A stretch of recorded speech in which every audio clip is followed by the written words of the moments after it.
2017 के पहले के उत्तर प्रदेश को हर दूसरे तीसरे दिन दंगा होता था। बहनों और भाइयों, इन दंगाइयों का उपचार ही डंडा है। बिना डंडे के मानेंगे नहीं। आप देख रहे होंगे बंगाल जल रहा है, वहां की मुख्यमंत्री चुप है, दंगाइयों को शांति दूत कहती है। अरे लातों के भूत बातों से कहां मानने वाले हैं। लेकिन सेकुलरिज्म के नाम पर इन लोगों ने दंगाइयों को दंगा करने की पूरी छूट दे रखी है। पूरा मुर्शिदाबाद पिछले एक सप्ताह से चल रहा है, सरकार मौन है। बहनों और भाइयों, इस प्रकार की अराजकता पे लगाम लगनी चाहिए। हर हर महादेव। कैसे हैं आप सब? उम्मीद करती हूँ सब लोग खुश और स्वस्थ हो। बंगाल जो काफ़ी चर्चाओं में बना हुआ रहता है, बंगाल में एक ऐसा स्टेट बन गया है जहाँ पे हिंदुओं पे अत्याचार बढ़ते जा रहा है। और वहाँ पे बात की जाती है, ममता बनर्जी बात ये करती हैं कि ये भाईचारा का स्टेट है, यहाँ पे सब लोग मिल के रहते हैं। लेकिन इसके उलट यहाँ पे देखा जाता है किस तरीके से हिंदुओं पे अत्याचार किया जा रहा है।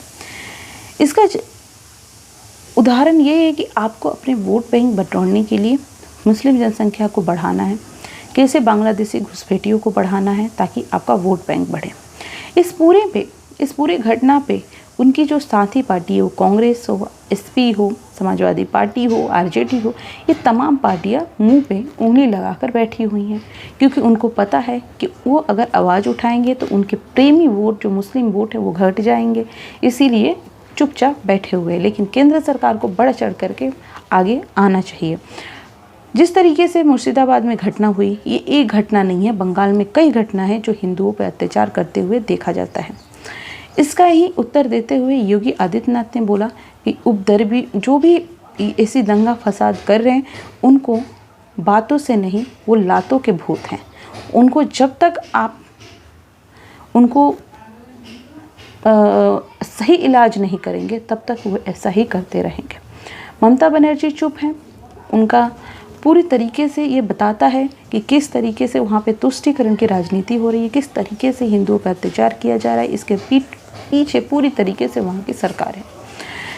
ये घटना ये बताती है कि आप अपने वोट के लिए तो लोगों को फंसाते हैं, आप अपने वोट के लिए, अपनी कुर्सी के लिए लोगों की जान दांव पे रखते हैं, लेकिन आप ये भूल जाते हैं कि यही जनता आपको उस कुर्सी पे बैठाई है।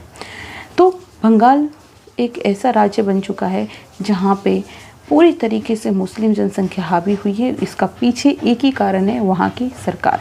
मुझे लगता है कि सरकार को, गवर्नमेंट ऑफ इंडिया को आगे बढ़ चढ़ के आना चाहिए और वहाँ पे जो भी ये चीज़ें हो रही है, खासकर मुस्लिम कम्युनिटी जिस तरीके से हावी हुई है, उनको दबाना और उन पे जो जितना हो सके कार्रवाई करने की बहुत ज़रूरत है।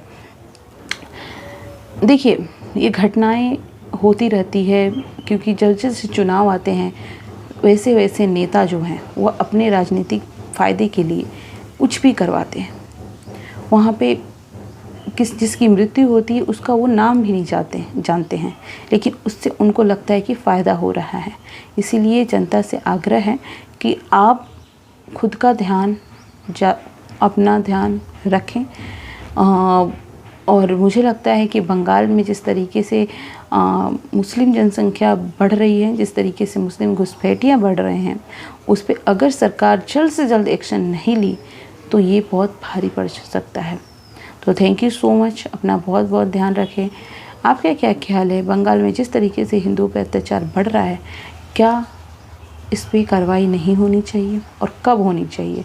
अगर ये कार्रवाई नहीं होगी तो बंगाल में आप देख सकते हैं कुछ सालों में मुस्लिम जनसंख्या हिंदू जनसंख्या से ज़्यादा हो जाएगी और वहाँ पे जिस तरह से घुसपैठियाँ बढ़ रहे हैं, वहाँ पे दंगा फसाद जो भी चीज़ें हैं वो और बढ़ते हुए नज़र आएगी। तो थैंक यू सो मच। मिलते हैं नेक्स्ट वीडियो में। अपना बहुत बहुत ध्यान रखें।